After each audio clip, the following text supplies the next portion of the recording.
puke? I mean, if I'm standing next to that, I smell that. I might add to that. Well, I wasn't close. Well, don't forget now, this, and I don't want to date myself too much, but let's just say it was the 80s. And back then, the drugs of choice were mostly hallucinogens. So I don't even think most of the people in that building knew that there was puke on the steps. I don't think most of the people in that building knew that there were steps. Oh, okay. I really don't think so. But yeah, now that was great. I'll tell you, Blue Oyster Cult, that's a band that, isn't mentioned much today. I mean, that they had that one song, I think it was pre-MTV, the Burning for You. Yeah, that was their last big hit. But before that, this is the band that came up with Don't Fear the Reaper, Godzilla, Nosferatu. Yeah, I mean, a lot of good albums in a row. And, yeah, they're really not mentioned today. I think it was a case of, like a lot of bands, they stayed around too long. Their last 4 or 5, I won't be that rough. Their last at least two or three albums at the end that really were awful. I mean, forgettable, the kind that you want to break in half. Because you don't want to admit this band you love did it. That's how bad they were. So I think that might have been, they kind of like dwindled away into obscurity. Kind of like, actually kind of like most bands. I don't know, I think that's more often than not. I haven't, there's not too many bands out there that I listen to that have dwindled out to the point where I think they suck. They started off when I said they suck. Okay, so what you're saying is that most bands that you think suck always sucked. Yeah. Journey, Rush. I won't say the other one. I'll be nice. I know it. I see the smile. I knew what you were thinking I was going to say, but I won't say it. I'll save you that one.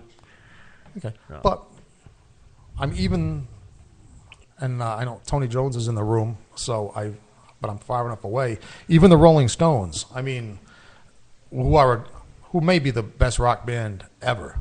I mean, based on their longevity, their track record, all the songs. And again, the Ramones are my favorite band, but as far as greatest band, I mean, probably the Rolling Stones. But even them, I don't know, Tony, how long has it been since the Rolling Stones put out a really good CD that you say, yeah, but they've always been a stellar live band, even though they did have, even same thing with, you're just talking about Blue Oyster Cults and, substance abuse. They've had a few down years, but I mean, when you think of whole career, you can't take it away from them. No, that's what I was getting at. Yeah, I mean, and live band is still what saves them. Which, by the way, I always like to mention. I saw the Rolling Stones once, and the average ticket price was $500, and the seat that I had was $40. So you listened to the band, the Rolling Stones. You didn't see them. I think it was an obstructed view seat. Did you even see the Jumbotron? Well, yeah, I saw the Rolling Stones once. I made my pilgrimage. I went to see them. It was the Voodoo Lounge tour, which is, I think it was back in the 90s maybe. But there was the Steel Wheels tour, which I didn't. Then there was Voodoo Lounge. And the thing I remember most about it, well, first of all, yeah, like Tony said, it was a great show. I mean, one of the best shows I ever saw. And I'll tell you, one of the great things about the live show is, beside the energy level, the effects, the whole production, is that now at that time, and more time has gone by, but at that time, they must have been playing the song Satisfaction for 30 odd years. Yeah. And no word of a lie, when they played the song Satisfaction for an encore that night I saw them, it sounded, especially Keith Richards' guitar playing, it sounded just as fresh as if they recorded that friggin' thing the day before. That's how high the energy level was when they played these songs. But the thing I remember most about it besides that is, as a matter of fact, it was the ticket purchasing portion of the event, of the adventure. I stood in line, and this was back in the days of Ticketmaster, when you stood in line and you waited to buy your tickets. You didn't go online, which if you did, it wouldn't have mattered anyway, because Ticketmaster sucked then. And if they're still one of the major purveyors of tickets, aren't they? Yeah, but I mean, they got to be winding it down if you consider. They must be, but they still exist, right? I mean, they should be as dead as Blockbuster. I wish them dead. Even though I lucked out in this Rolling Stones situation, what happened was there were 2 Rolling Stones shows scheduled for Gillette Stadium. It wasn't called Gillette Stadium then, but that's where the shows were. And I was in line, and they sold out one show. They sold out the second show when I was 2 people away from the ticket booth. Oh. Sorrow was about to kick in when the announcement came, adding a third show. Now, I'm ecstatic. The girl behind me was also ecstatic because, and with 2 people away from the ticket booth, right? And they just added a whole new show. Should get the best tickets. Should get the best tickets. We didn't count on Ticketmaster because I advanced to said ticket window and speak to the Ticketmaster representative and find out that they hand out these tickets at random. In other words, just because you're first in line doesn't mean you get the front row. You get computer selected tickets at random. So I said, 2 please. So I got, to make a long story short, on my behalf, I ended up about halfway back, which actually at a Rolling Stone show is a good place to be because they have a gigantic stage. And so halfway back, you get to see the whole show. So I was in good shape. So I took my tickets and I'm walking proudly, away. When I hear screaming and cursing and language that I cannot repeat on this program because we have an FCC monitor lurking in the wings, the girl behind me got section 360.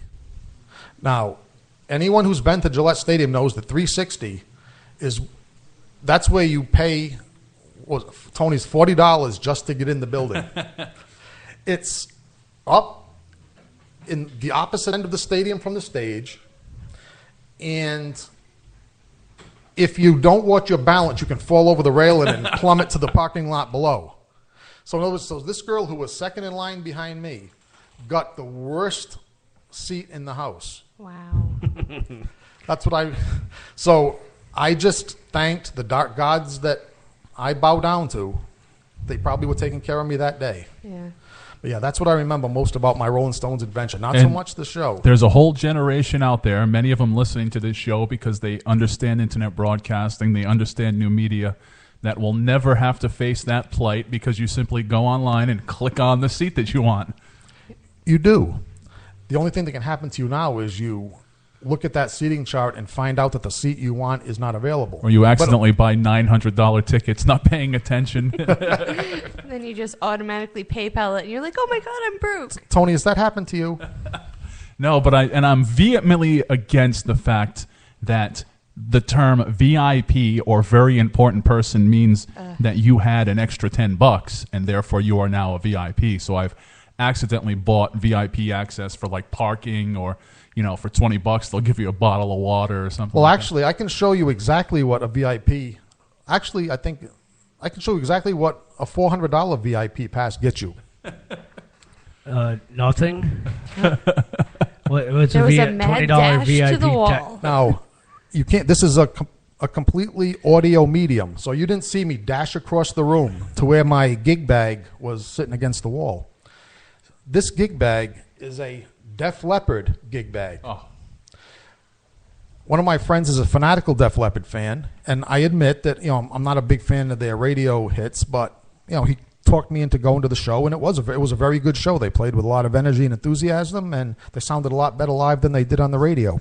But the long and short of it is that he talked me into paying, I said $400, I think it was actually $300.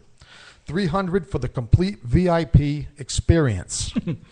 And what I got in addition to my admittedly front row ticket was a buffet of junk food and this canvas cloth gig bag, which I'm holding up proudly right now, even though you can't see me doing it. We can see you, George. You can see me, and that's the important thing. Yes, this is what a VIP. And Tony, where's the extra $10 for a VIP? I mean, this was $100 for a VIP. And our beloved conventions are falling into this, and it's total bull crap. Yeah. Yeah, the very nature of, and by that you mean the Rock and Shock, Comic-Con, things All like of that. them, yeah. Yeah, well, yeah. Which, by the way, I'm going to be offering VIP shows here on Rhode Island Free Radio. So if you guys bring me $20 every week, we'll have bottles of water available. You can park right up front. Okay, now will they actually be allowed into the studio as we do our shows? Or? No. Will there be valet parking? It'll be like a true VIP experience. They'll give me $20 and then I'll screw the crap out of them. There you go. That sounds about right. There'll be VIP parking as the Westworks finest Yep. are stealing their cars. Well, I mean, they can just sit in the other room and listen to us on a monitor live They through can the wall. they can sit in the other room and your significant other will read aloud to them. But you know what? I can't sit still and let this be, and let Tony Jones's commercial rapacity. I can't let this happen to our fans and listeners. So what I'm going to declare right now is that we are not just going to have a VIP pass where you listen to us outside the room. I am instituting right now an ultra VIP pass Whoa. for only $20 more. So 40 a Yes, person. Well, what does Tony say? 10? I thought he said 20. What, Tony, did you say 20? They're 20, yeah. Okay, Yeah. that's 20. Okay, VIP is 20. Okay, for only $20 more, for a grand total of $40, ultra VIP passes, whereas you get to peek in the door for a counted off 10 seconds. Okay. Do we have to be in the room when they're peeking in? Yes, we have to be in the room. Well, come on now. Didn't I just say that I refuse to have our fans and listeners taken advantage of? You people are damn well going to be sitting in this room Behind the door so they can't see us. behind the microphones. Oh, wow. Behind the microphones. I'm going to have to And brush don't my you dare hair. make eye contact with any of us. Well, wait. Well, no. Eye contact will be another $10.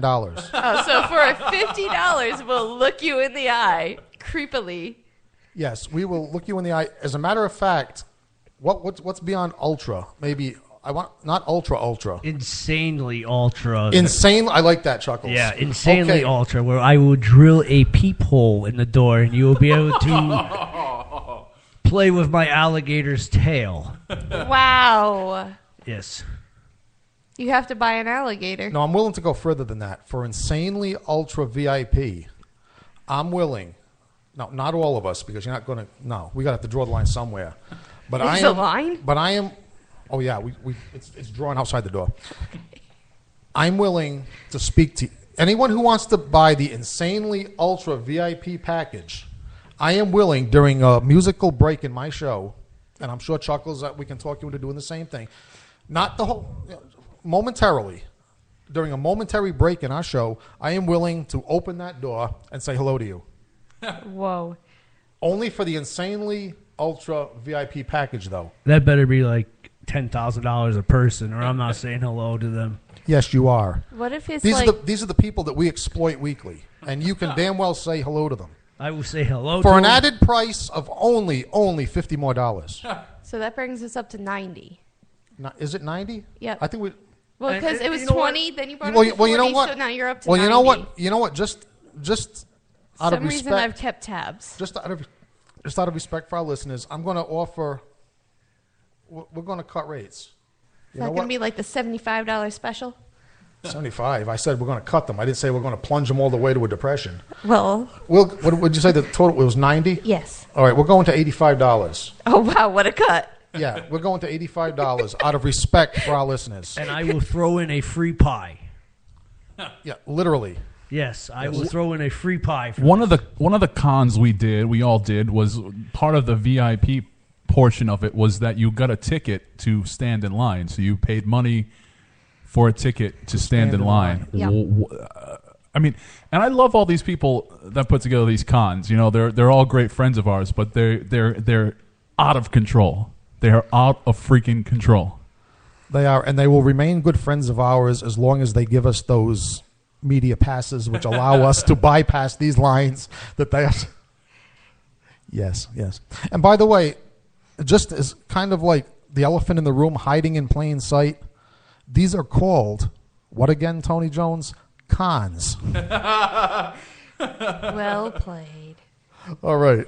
Let's go back to the music on that hilarious note. Let's go with, Bedroom Rehab Corporation, one-of-a-kind band name. Basilosaurus here on the Haunted Cabaret on Rhode Island Free Radio.